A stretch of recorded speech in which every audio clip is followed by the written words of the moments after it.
Yes role. सो शर्लिन, क्या कहना चाहोगी? इसके पहले भी हमने आपका बहुत सारे बयान लिए, लेकिन आज आप अम्बोली पुलिस स्टेशन आई हो, what is the reason behind? 8 नवंबर की शाम को राखी सावंत और उनकी वकील फाल्गुनी ब्रह्मभट्ट के खिलाफ एफआईआर दर्ज हुई अम्बोली पुलिस चौकी में। आप देख सकते हैं, ये उस एफआईआर की कॉपी है।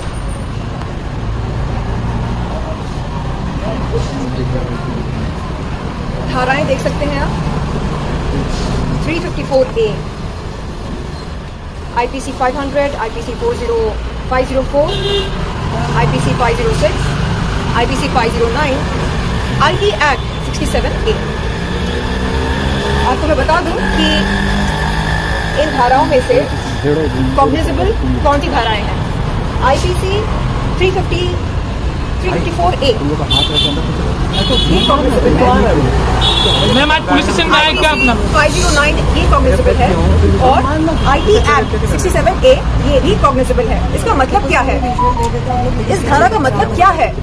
354A इसका मतलब ये उस अपराध पर लगता है जो यौन शोषण या सेक्सुअल हैरेसमेंट के साथ जुड़ा हो। IPC 509 क्या है? एक्ट, वर्ड और gesture intended to outrage a woman's modesty. इसका मतलब वो अभद्र शब्द या हरकत जिसके चलते किसी महिला की इज्जत को उछाला जाए, ये कलम उस अपराध पर लगता है। ID Act 67A क्या है? हमारा संविधान ये कहता है कि कोई भी इंसान किसी महिला या पुरुष के वस्त्रहीन चित्र, फोटोज या वीडियोस किसी भी पब्लिक प्लेटफॉर्म पर नहीं पेश कर सकता है, नहीं दर्शा सकता है, नहीं शोकेस कर सकता है। ये तमाम अपराध राखी सावंत और उनकी वकील ने किए हैं। मैम आज पुलिस स्टेशन में आए, क्या आश्वासन मिला आपको? मैम जी, आज पुलिस स्टेशन में आए अम्बोली पुलिस ने, क्या पुलिस ने कहा आपको? जी, पुलिस ने कहा कि बहुत जल्द राखी सावंत और उनकी वकील फाल्गुनी ब्रह्मभट्ट को समन्स नोटिस भेजी जाएगी। आपको मैं बता दूं कि सबसे पहले मैंने राखी सावंत के खिलाफ जुहू पुलिस चौकी में शिकायत दर्ज की थी। आप ये देख सकते हैं और डेट भी देख सकते हैं, 3 नवंबर, जिस दिन उसने अपने जिम के बाहर खड़े होकर मेरे बारे में अश्लील अभद्र टिप्पणियां की थी। जुहू पुलिस चौकी ने क्या कहा? जुहू के SI सीनियर इंस्पेक्टर ने कहा कि क्योंकि अपराध जिस जगह पर घटी थी वो उनकी जुरिस्डिक्शन में नहीं आता है, इसलिए मुझको SI ने कहा कि मैं उस पुलिस चौकी पर जाऊं जो वारदात की जगह के बहुत ही नजदीक हो। वारदात की जगह क्या है?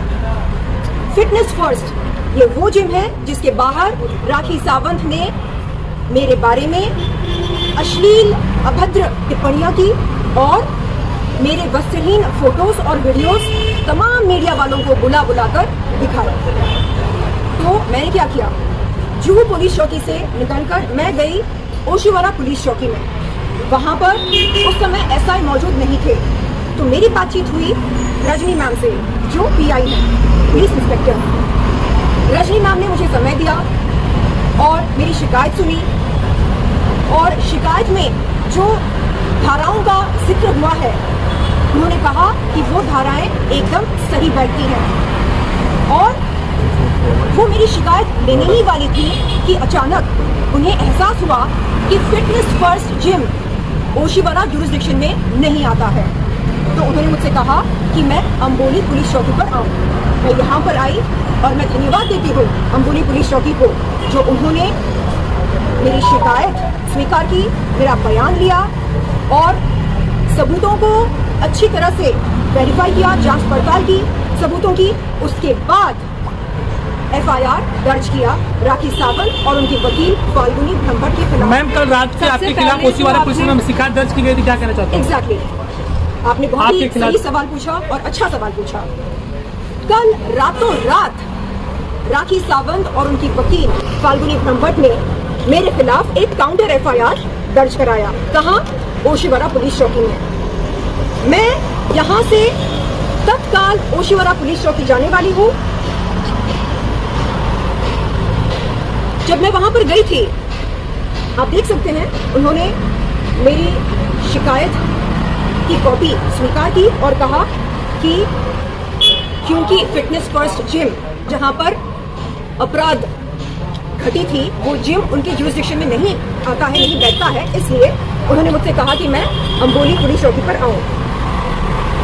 तो ये देखिए, ओशिवरा पुलिस चौकी ने मुझको ये पत्र भेजा मेरे घर पर। इसमें लिखा है कि क्योंकि fitness first gym Oshiwara jurisdiction में नहीं बैठता है, नहीं आता है, इसलिए वो मेरी शिकायत की कॉग्निजेंस नहीं ले सकते हैं।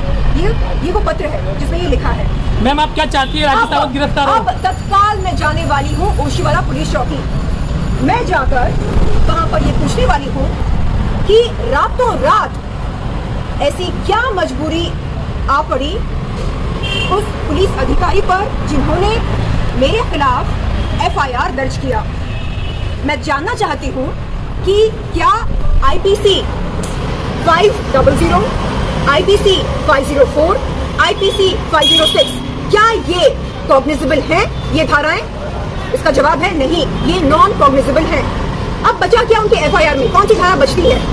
आईपीसी 509। ये धारा उन्होंने मुझ पर लगाई कि एक कमेटी का आयोजन किया जाए ताकि ये पता लगाए, ये पता चले कि उस पुलिस अधिकारी पर ऐसी क्या मजबूरी थी जिसकी वजह से रातों रात उन्होंने मुझ पर आईपीसी 509 की धारा लगाई। दूसरी बात ये है, जब मैं पुलिस चौकी पर जाती हूँ, मुझसे पूछा जाता है, मैडम अपराध कहाँ घटी, किस जगह पर घटी? जुरिस्डिक्शन का नियम मुझ पर लागू होता है। जब राखी सावंत और उनकी वकील फाल्गुनी ब्रह्मभट्ट ओशिवरा पुलिस चौकी जाते हैं और कहते हैं कि शर्लिन चोपड़ा ने राखी सावंत के खिलाफ कुछ अभद्र शब्द कहे या अश्लील शब्द कहे, तो क्या उनसे पुलिस अधिकारी ये नहीं पूछती है कि शर्लिन चोपड़ा ने ये शब्द किस जगह पर कहे? धारा लगनी चाहिए। क्या स्टॉक मार्केट में, क्या रियल एस्टेट में दलाल शब्द का प्रयोग नहीं किया जाता? दलाल वो इंसान है जो दूसरों की कमाई से कमीशन लेता है। मैंने कहा। तो आपका कहना ये है कि ओशिवरा पुलिस स्टेशन पार्शियलिटी कर रही है आपके और राखी के बीच में? देखिए, मैं ये कह रही हूँ कि जब मैं पुलिस चौकी पर जाती हूँ शिकायत दर्ज करने, तो सबसे पहले मुझसे कहा जाता है कि मैं सबूत पेश करूँ। उसके बाद मुझसे पूछा जाता है कि क्या जो वारदात घटी है वो जगह उनके जुरिस्डिक्शन में आता है या नहीं आता है। तो इस तरह के सवाल क्या राखी सावंत और उनके वकील फाल्गुनी ब्रह्मभट्ट के सामने पुलिस अधिकारियों ने रखे या नहीं? मुझे ये जानना है कि क्या भारत देश में आने वाले समय में अगर लोग चर्बी की दुकान, अश्लील, वाहियात, बदजात, खिलौनी, दलाल इन शब्दों का प्रयोग करें, तो क्या उन तमाम लोगों पर आईपीसी 509 की धारा लगेगी? मैं जानना चाहती हूँ कि क्या कानून हम सब के लिए अलग है या हम सब के लिए एक समान है? साथी, पहले तो राखी सावंत जुहू पुलिस स्टेशन क्यों नहीं गई? राखी सावंत जुहू पुलिस स्टेशन क्यों नहीं गई? क्योंकि यह मामला जुहू पुलिस स्टेशन में आता है। बिल्कुल।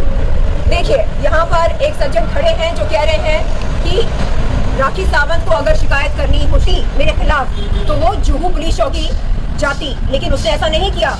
मैंने जो कुछ राखी के बारे में कहा, अपने घर पर कहा और अपने जिम के बाहर कहा। मेरा घर जुहू में है, मेरा जिम भी जुहू में है। तो ये दोहरे मापदंड क्यों? उसके लिए अलग नियम, मेरे लिए अलग नियम, ऐसा क्यों? राखी सावंत और उनकी वकील जुहू पुलिस चौकी पर क्यों नहीं गए मेरे खिलाफ शिकायत दर्ज करने?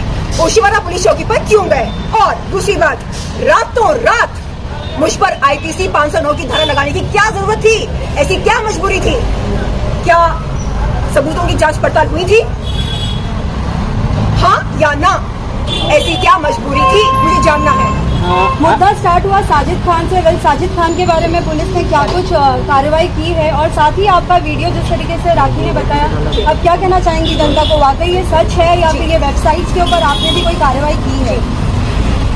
देखिए, जब जब कोई महिला यौन शोषण के खिलाफ आवाज उठाती है, जब जब कोई महिला यौन शोषण करने वालों के खिलाफ आवाज उठाती है, तब तब राखी सावंत और राखी सावंत जैसे लोग खड़े होते हैं यौन शोषण का विरोध करने वालों का विरोध करने के लिए। मैं पूछती हूँ, आखिर क्यों एक महिला होते हुए राखी सावंत को पीड़ित महिलाओं के प्रति सहानुभूति क्यों नहीं दिखाती है? वो एक महिला होते हुए पीड़ित महिलाओं से वो हमदर्दी क्यों नहीं रखती है? और क्या यह हमारा संवैधानिक हक नहीं है कि हम हक की लड़ाई लड़ें, कि हम इंसाफ और न्याय की गुहार लगाएं? अच्छा, राखी सावंत एंटीसेप्टिक बेल के लिए भाग रही है, राखी सावंत करेंगी क्या इस मामले में? देखिए, पुलिस अंबोली पुलिस चौकी ने मुझे ये आश्वासन दिया कि मुझे इंसाफ मिलेगा। मैंने कहा, सर आप उनको अरेस्ट करने में बहुत देरी कर रहे हैं, वो लोग ABA के लिए अप्लाई कर रहे हैं, एंटीसिपेटरी बेल के लिए अप्लाई कर रहे हैं, आप उनको समय दे रहे हैं, सर ऐसा प्लीज मत कीजिए। तो यहाँ के SI ने कहा, मिस चोपड़ा, हम समझ सकते हैं कि इस समय आप पर क्या बीत रही है, और हम आपको बता दें कि भावनाओं में बहकर हम कोई कदम नहीं उठा सकते हैं, कानून के दायरे में रहकर हम आपकी पूरी मदद करेंगे।